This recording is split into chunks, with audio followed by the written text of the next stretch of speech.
இயேசு உங்களை நேசிக்கிறார். பிரியமானவர்களே, இந்த நாளில் ஆண்டவர் நம்மளோடு பேசும்படியாய் வேதத்திலிருந்து சில வசனங்களை கூட வாசித்து ஆண்டவர் நம்மளோடு இடைபெறக்கூடிய காரியங்களை பார்ப்போம். அது 2 ராஜாக்களின் புஸ்தகம் 7வது அதிகாரம் 8வது வசனம் இப்படியாக சொல்லப்படுது. அந்த குஷ்டரோகிகள் பாளையத்தில் முன்னணி மட்டும் வந்தபோது ஒரு கூடாரத்துக்குள் பிரவேசித்து புசித்து குடித்து அதிலிருந்து வெள்ளியும் பொன்னையும் வஸ்திரங்களை எடுத்துக்கொண்டு போய் ஒளித்து வைத்து திரும்பி வந்து வேறொரு கூடாரத்துக்குள் பிரவேசித்ததிலிருந்து அப்படியே எடுத்துக்கொண்டு போய் ஒளித்து வைத்து பின்பு அவர்கள் ஒருவரை ஒருவர் நோக்கி, நாம் செய்கிறது நியாயமல்ல, இந்த நாள் நற்செய்தி அறிவிக்கும் நாள், நாம் மௌனமாயிருந்து பொழுது விடிய மட்டும் காத்திருந்தால் குற்றம் நம்மேல் சுமரும். இப்பொழுது நாம் போய் ராஜாவின் அரண்மனையாருக்கு இதை அறிவிப்போம் வாருங்கள் என்றார்கள். பிரியமானவர்களே, ஒரு பெரிய பஞ்சத்தை தேசம் சந்திக்கிறது. எலிசா தீர்க்கதரிசி சொல்லுகிறார், அப்படிப்பட்ட ஒரு பஞ்சத்துல பிள்ளைகளை சாப்பிடக்கூடிய ஒரு கொடூரமான ஒரு பஞ்சம், அப்படிப்பட்டதான பஞ்சத்துல தீர்க்கதரிசி சொல்லுகிறார், நாளை இந்நேரத்தில் சமாரியாவின் வாசலில் 1 மரக்கால் கோதுமை மா 1 சேக்கலுக்கும் 2 மரக்கால் வார்கோதுமை 1 சேக்கல் விற்கப்படும் என்று கர்த்தர் சொல்லுகிறார் என்றார். இது நடக்காத ஒரு சாத்தியம் அவர்களுக்கு முன்பதாய் காணப்படுகிறது. அது எப்படி நடக்கும்? இப்போ என்னென்னமோ பேசுறாங்க. ஆனா தீர்க்கதரிசி ஆண்டவருடைய வார்த்தையை உரைத்து விட்டு போய்விட்டார். ஆனா இந்த இடத்துல நாம் கற்றுக்கொள்ள ஒரு காரியம் பாருங்க. இந்த 4 குஷ்டரோகிகள் ஊருக்கு வெளியே இருக்கிறார்கள். அவர்கள் ஒதுக்கப்பட்டு ஒரு இடத்துல வைக்கப்பட்டு இருக்கிறார்கள். அப்படி ஊருக்குள்ள பஞ்சம், தேசத்துக்குள்ள பஞ்சம்.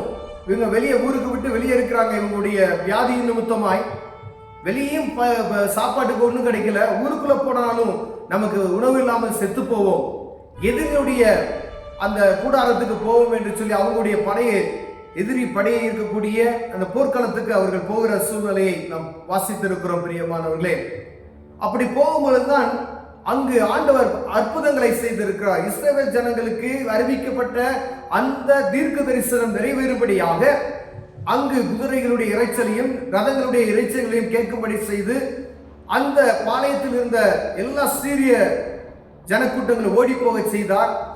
அப்பொழுதுதான் இவர்கள் அந்த கூடாரத்துக்குள் போய் ஒருவர் இல்லை என்று சொல்லி புசித்து குடித்தார்கள். வெள்ளியும் பொன்னையும் அபகரித்து புதைத்து வைக்கிற இந்த காரியங்கள் நடக்கும்போது அவர்கள் இருதயத்தில் ஆண்டவர் பேசுகிற ஒரு காரியம், நாம் செய்வது நியாயம் அல்ல. பாருங்க, அவங்க பாருங்க 2 தடவை அதை செய்யறாங்க. செஞ்சதுமே உள்ள பஞ்சம் இருக்கு. ஆனா நம்ம இப்படி செஞ்சுக்கிட்டு இருக்க நியாயமா? இது நற்செய்தி அறிவிக்கும் நாள். அவங்க குஷ்டரோகி வெளியே வச்சிருக்காங்க. அவங்க விட்டா நம்ம சாப்பிட்டு நிம்மதியா இருக்கலாமே அப்படி கூட நினைச்சிருக்கலாம். ஆனா இது நற்செய்தி அறிவிக்கும் நாள் என்று அவர்கள் சொல்லுகிறார்கள்.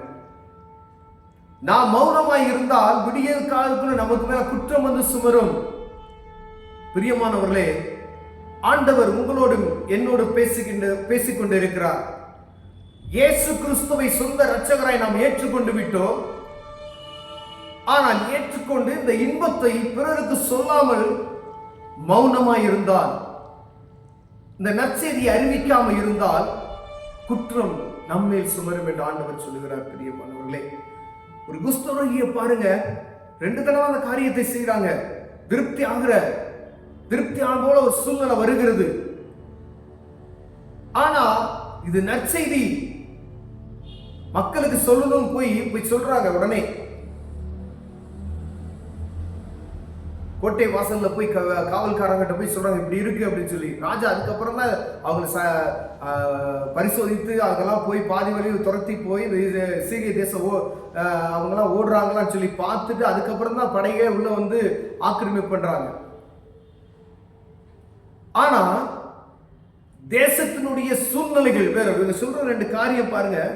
இருட்டோட எழுந்திருந்து ஓடி போய் தங்கள் கூடாரங்களையும் தங்கள் குதிரைகளையும் தங்கள் கழுதைகளையும் தங்கள் பாளையத்தை அவைகள் இருந்த பிரகாரங்களை விட்டு தாங்கள் பிராணம் தப்ப ஓடி போனார்கள்.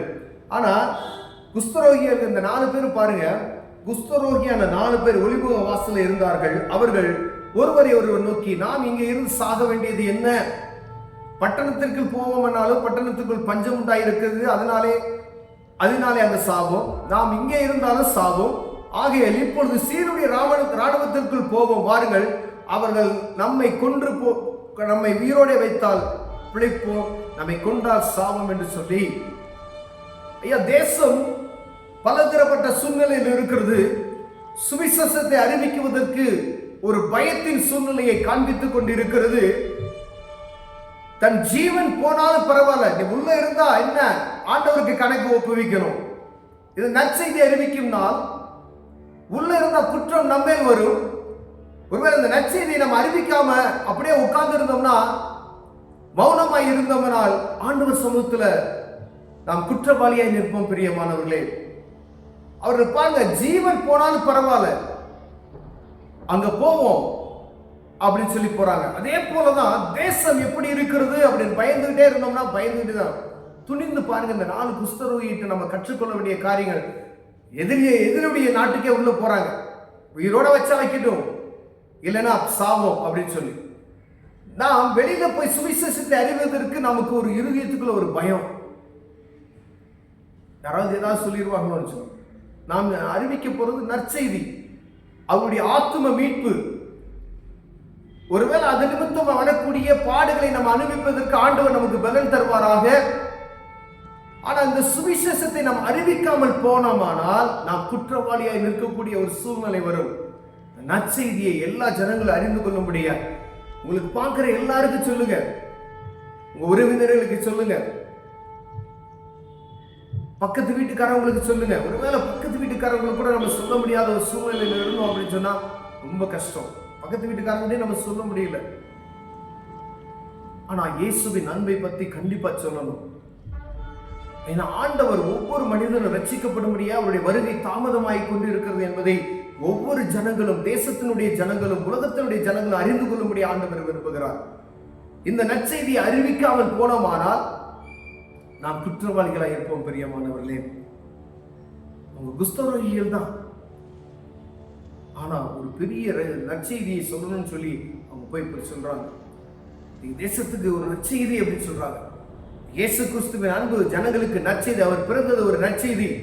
அதற்கு மேலா இந்த உலகத்தினுடைய எல்லா மனிதனுக்காகவும் தான் சொந்த குமாரன் என்று பாராமல் அவரையே ஜீவ பலியாக ஒப்பு கொடுத்தார் என்கிற இந்த நற்செய்தியை ஜனங்களுக்கு அறிவிக்க வேண்டும். ஐயா, ஒவ்வொரு மனிதனுடைய பாவத்திற்காய் இயேசு கிறிஸ்து சிலுவையில சிந்தின இரத்தம் பரிகாரம் என்பதை ஒவ்வொருவர் அறிந்து கொள்ளும்படியாய் இந்த நற்செய்தியை என் ஜனங்களுக்கு, நம் ஜனங்களுக்கு, நம் உறவினர்களுக்கு சொல்லும்படியாய் ஆண்டவர் ஒவ்வொரு நாளும் நம்ம ஏவிக்கொண்டிருக்கிறார். பிரியமானவர்களே, யார் ஆண்டவர் பேச, யார்கிட்ட பேச சொல்றாரோ நீங்க போய் பேசுங்க. இயேசு கிறிஸ்துவின் ரத்தம் சகல பாவங்களை நீக்கி சுத்திகரிக்கும் என்பதை ஜனங்கள் ஒவ்வொருவரும் அறிந்து கொள்ள வேண்டும். எத்தனையோ பேர் இன்னும் பழி செலுத்திக் கொண்டு இருக்கிறாங்க. ஆனா மனிதனுடைய பாவத்தை மன்னிப்பதற்கு ஆண்டவராக இயேசு கிறிஸ்துவின் ரத்தம் மாத்திரமே விடுதலை கொடுக்க முடியும் என்பதை அவர்கள் அறிந்து கொள்ள முடியும். எந்த ஒரு ரத்தமும் மனிதனுடைய பாவத்தை மன்னிக்க அது போதுமானது அல்ல. எனவே ஆண்டவர் தன் சொந்த குமாரனே அனுப்பி மனிதனுடைய பாவத்தை கழுவ முடியும் என்று சொல்லி அவரே குமாரனாய் வந்து தன்னுடைய இரத்தத்தை சிந்தி மனுக்குலத்தை மீட்டிருக்கிறார். பிரியம், ஒவ்வொருவருக்காகவும், எந்த மதத்தினரா இருந்தாலும், யாரா இருந்தாலும், இந்த உலகத்துல பிறக்கப்பட்ட அனைத்து மனிதருக்காகவும் விலைக்கிரயம் கொடுத்திருக்கிறார் இயேசு கிறிஸ்து. அவர்தான் சர்வ வல்லமையுள்ள தேவன். அவருடைய அன்பை நம்முடைய ஜனங்களுக்கு சொல்லும்படியாய் அவர்தான் மீட்பு என்பதை சொல்லும்படிய ஆண்டவர் வாஞ்சிக்கிறார். பிரியமானவர்களே, ஒருவேளை இதை கேட்டுக்கொண்டு இருக்கிற என் அன்பு சகோதரனை, சகோதரியே, உங்ககிட்ட ஆண்டவர் பேசினா பக்கத்தில் இருக்கிறவங்களுக்கு சுவிசேஷத்தை எப்படியாவது சொல்லுங்க. இயேசு கிறிஸ்துவின் ரத்தம் தான் மனிதனுடைய பாவத்தை மீட்க வல்லமையுள்ளது என்பதை.